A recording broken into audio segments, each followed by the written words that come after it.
Assalamualaikum warahmatullahi wabarakatuh. Perkenalkan, nama saya Raja Rafa Nastion, NPM 24082600207. Di sini saya akan membahas dari blog gastro dengan judul main saya itu ada GERD, gastroesophageal reflux disease. Pertama, dari definisinya untuk GERD sendiri itu GERD itu merupakan suatu penyakit kronis yang sering dijumpai yang disebabkan karena aliran retrograde dari isi lambung kembali ke esofagus. Untuk etiologinya itu dia cairan asam lambung yang berlebih dan berbalik. Gangguan pada sistem pencernaan yang disebabkan oleh aliran balik asam lambung dari perut ke esofagus merupakan kondisi yang dapat menimbulkan berbagai gejala seperti sensasi terbakar di dada atau heartburn, regurgitasi, serta ketidaknyamanan pada saluran cerna. Keadaan ini sering terjadi akibat melemahnya sfinkter esofagus bawah atau LES yang seharusnya berfungsi sebagai penghalang untuk mencegah isi lambung naik kembali. Selain itu, produksi asam lambung yang berlebih dapat memperburuk iritasi pada lapisan esofagus sehingga meningkatkan risiko peradangan atau esofagitis, luka, hingga komplikasi serius pada esofagus, Barrett, dan struktur esofagus. Nah, kemudian sphincter atau LES tidak tertutup dengan baik. Gastroesophageal reflux disease atau GERD terjadi ketika sphincter esofagus bawah yang berfungsi sebagai penghalang antara lambung dan esofagus terbuka secara spontan dalam periode waktu tertentu atau tidak menutup dengan sempurna. Hal ini memungkinkan asam lambung dan isi lambung lainnya mengalir kembali ke esofagus, menyebabkan iritasi dan gejala seperti heartburn, regurgitasi, serta nyeri dada dan kardiak.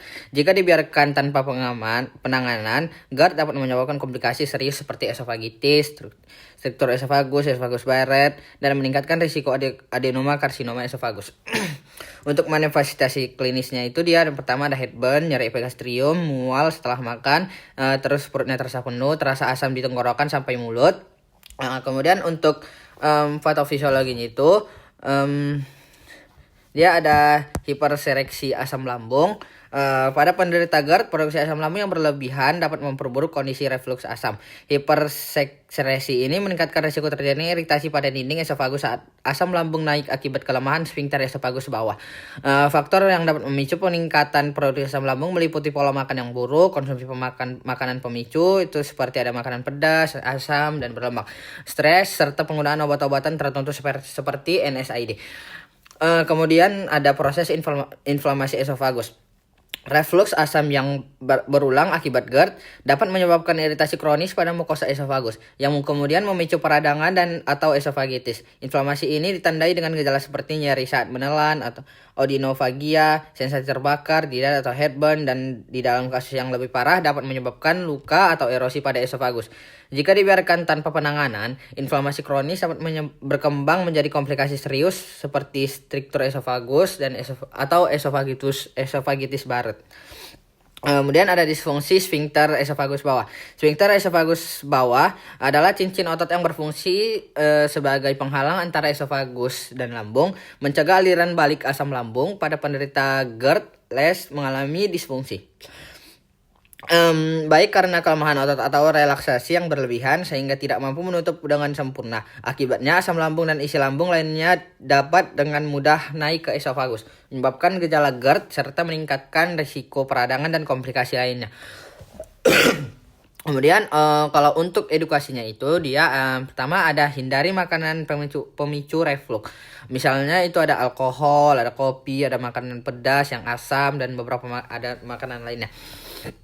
Kemudian makan dengan porsi sedikit, kurangi lemak, dan teratur. Kemudian tinggikan kepala saat tidur. Kemudian bisa berhenti merokok, kurangi berat badan. Untuk tata laksananya itu yang pertama dia ada antasida.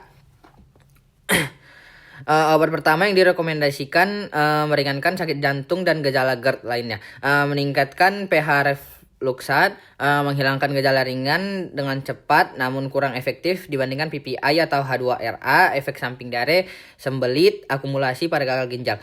Kemudian yang kedua ada PPI, proton pump inhibitor, merupakan terapi utama untuk GERD yang lebih efektif dibanding H2 reseptor blocker dalam mengurangi produksi asam lambung. PPI bekerja dengan menghambat enzim H+ atau K+, ATP fase di sel parietal lambung sehingga menekan sekresi asam secara signifikan. Dengan begitu PPI dapat meringankan gejala GERD seperti heartburn dan regurgitasi serta membantu proses penyembuhan lapisan esofagus yang mengalami iritasi akibat reflux asam lambung. Untuk contoh obatnya itu ada omeprazol, lansoprazol, pantoprazol. Kemudian terakhir ada ranitidin.